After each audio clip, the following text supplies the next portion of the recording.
Dear students, السلام علیکم۔ جماعت دہم کے سورۃ الاحزاب کے ایکسرسائز کے ساتھ آپ کی خدمت میں حاضر ہوں۔ سب سے پہلے ہم الفاظ معنی کریں گے۔ زاغت، پھر گئی، ٹیڑھی ہو گئیں۔ ابتلیا، آزمائے گئے۔ اقطاری، اطراف، ہر طرف سے۔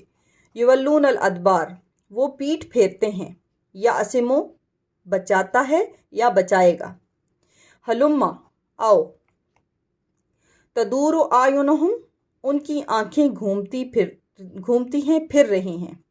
یغشا، غشی طاری ہوتی ہے۔ حدادن، تیز۔ الاحزاب، گروہ، حزب کی جمع ہے یہ۔ الاعرابی، بدو، دیہاتی۔ الحناجرہ، گلے، جمع ہے یہ۔ عورتن، غیر محفوظ، کھلے۔ ما تلبسو، ما نہیں، تلبسو، انہوں نے توقف کیا، انہوں نے توقف نہیں کیا۔ تمتعون، تمہیں فائدہ دیا جاتا ہے یا دیا جائے گا۔ المعوقین، رکاوٹیں ڈالنے والے، منع کرنے والے، روکنے والے۔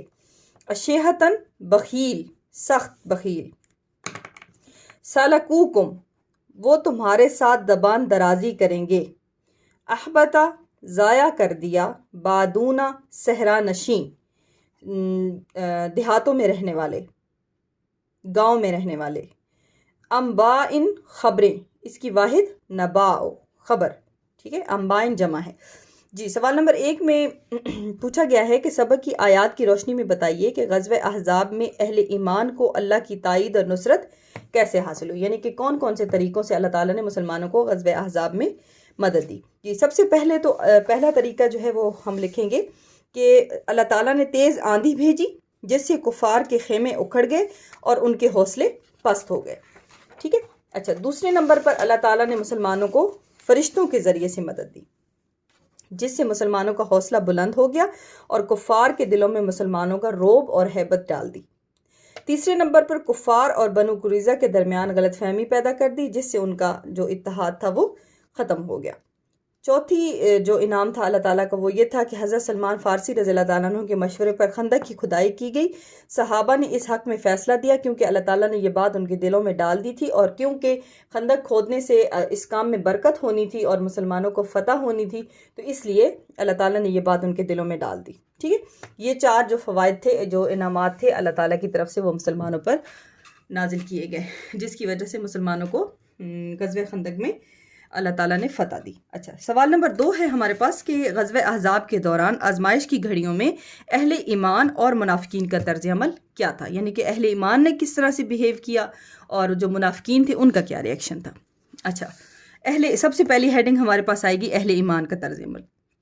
اتنے بڑے دشمن کو اپنے سامنے دیکھ کر اہل ایمان کے دل منہ کو آ گئے۔ فطری سی بات ہے کہ جب مسلمانوں کو یہ پتہ چلا کہ ان کے اوپر جو ہے وہ بہت سارے گروہوں کی صورت میں دشمنوں نے حملہ کر دیا ہے اور سارے لوگ مل کر آ گئے ہیں، تو فطری سی بات ہے کہ انہوں نے پریشان ہونا تھا۔ ان کے دل منہ کو آ گئے اور ان کی آنکھیں پتھرا گئیں۔ اس موقع پر اہل ایمان نے ہو تو گیا، ڈر تو گیا، لیکن انہوں نے کیا انہوں نے اپنے سچے مومن ہونے کا ثبوت دیا۔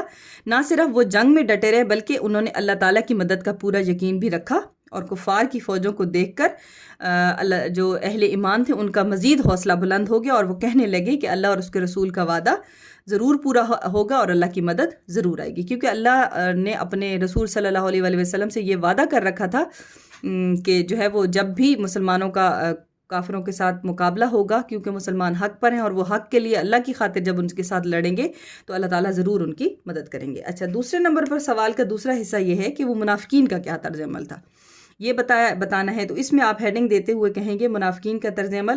اب اس مشکل گھڑی میں اللہ تعالیٰ نے کیا کیا؟ ایمان لانے والوں اور منافقین کی پہچان کرا دی۔ منافق اتنی بڑی فوج دیکھ کر گھبرا گئے اور کہنے لگے کہ اللہ اور اس کے رسول کا وعدہ جھوٹا تھا، اب تک مدد کیوں نہیں آئی؟ انہوں نے کہنا شروع کر دیا کہ محمد صلی اللہ علیہ وآلہ وسلم نے تو کیسر و کسرا کو فتح کرنے کی باتیں کی تھی، مگر یہاں تو ہمیں اپنی جان کے لالے پڑ گئے ہیں۔ وہ لوگ میدان جنگ سے بھاگنے کے لیے مختلف بہانے بنانے لگے اور حضور صلی اللہ علیہ وآلہ وسلم سے کہنے لگے کہ ہمارے گھر کھلے پڑے ہیں، اللہ فرما رہے ہیں کہ یہ جھوٹ بول رہے ہیں۔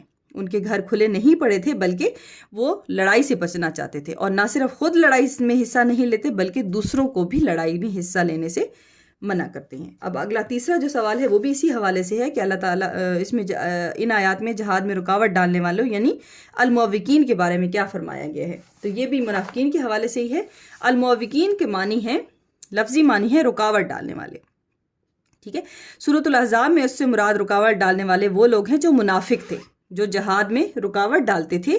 جب جہاد کے لیے مالی جہاد کا اعلان ہوتا تھا تو بھی یہ بخل کرتے تھے، آپ صلی اللہ علیہ وسلم کے ساتھ بدزبانی کرتے تھے، اور جب اپنے بھائیوں سے ملتے تھے تو ان سے کہتے تھے کہ میدان جنگ چھوڑ کر واپس آ جاؤ، اور جب جنگ کا موقع ہوتا تھا تو ان کی آنکھیں گھومنے لگتی تھیں جیسے ان پر موت کی غشی طاری ہو گئی ہو، اور جب جنگ ختم ہو جاتی تھی تو ان کی زبانیں تیزی سے چلنے لگتی اور مال غنیمت میں بڑھ چڑھ کر حصہ مانگنے لگتے، اور اتنے بزدل ہیں کہ کفار کے چلے جانے کے بعد بھی ان کو ابھی تک یقین نہیں آیا کہ وہ چلے گئے ہیں۔ یہ جو ہے وہ المعوقین کے حوالے سے، ٹھیک ہے، کہ وہ خود بھی نہیں کرتے جنگ اور دوسروں کو بھی میدان جنگ میں جانے سے اور جنگ کرنے سے روکتے ہیں، ٹھیک ہے جی۔ یہ ہماری ایکسرسائز نمبر 2 سورۃ الاحزاب کی رکوع نمبر 2 کی ایکسرسائز ہے۔